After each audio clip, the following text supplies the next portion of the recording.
이단 사이비 집단, 이른바 유사 종교 활동을 법적으로 저지해달라는 목소리가 계속 나오고 있습니다. 신천지 청춘 반환 소송이 대표적인데요.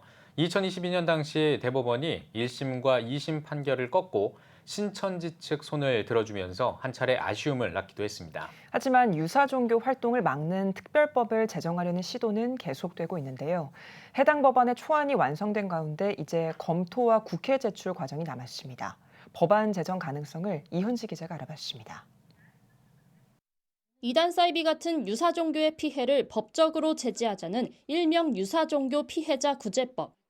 해당 법안을 제정하기 위해선 먼저 유사 종교의 정의부터 세워야 합니다.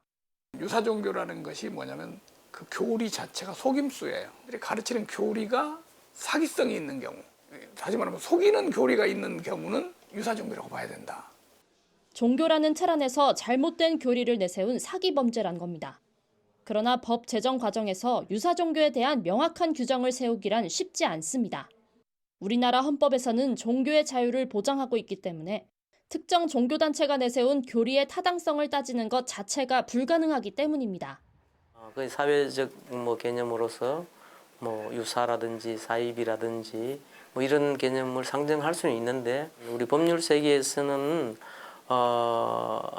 그런 개념으로 이렇게 포섭을 하기에는 어려울 뿐만 아니라 적절하지도 않아요. 따라서 유사 종교 등 사이비 종교의 법적 규제를 위해서는 다른 방식으로 사이비 종교를 구분할 필요성이 있습니다. 현재 준비 중인 특별법 초안이 사기 포교를 골자로 한 것도 이와 같은 이유에서입니다. 사기 포교란 종교의 진짜 정체를 숨기고 전도하는 활동을 말하는데 이는 신천지와 JMS 등이 사용하는 대표적인 포교 방식입니다. 실제로 지난해 8월 청춘 반환 소송 과정에서 대법원은 사회적 질서를 잃은 포교 방식은 불법 행위라고 선언한 바 있습니다.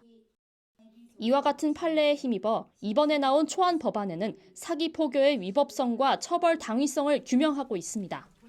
현재 유사종교 피해대책 범국민연대 유대연에서 준비한 법안은 초안 상태로 이제 검토와 국회 제출 과정이 남아 있습니다. 그러나 넘어야 할 산은 또 있습니다.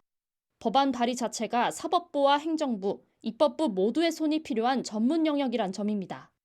시민단체가 이런 문제의식을 가지고 이렇게 노력하는 것을 같이 협력을 해서 국회라든지 입법에 관여하시는 분들, 이러한 분들이 관심을 가져야 되죠. 시민연대의 주도만으로는 한계점이 분명하기 때문에 법안 발의에 많은 관심이 필요합니다. 유대연이 전 국민을 대상으로 서명운동을 펼치는 이유입니다. 전 국민 서명운동을 통해서 여론이 조성되고 그다음에 이것이 진행될 수 있지 않을까 그렇게 봅니다. 그래서 우리가 서명운동을 하는 거죠. 반사회성을 띠며 수많은 물적, 심적 피해자를 낳고 있는 유사종교.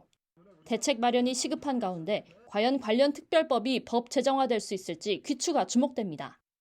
CTS 뉴스 이현지입니다.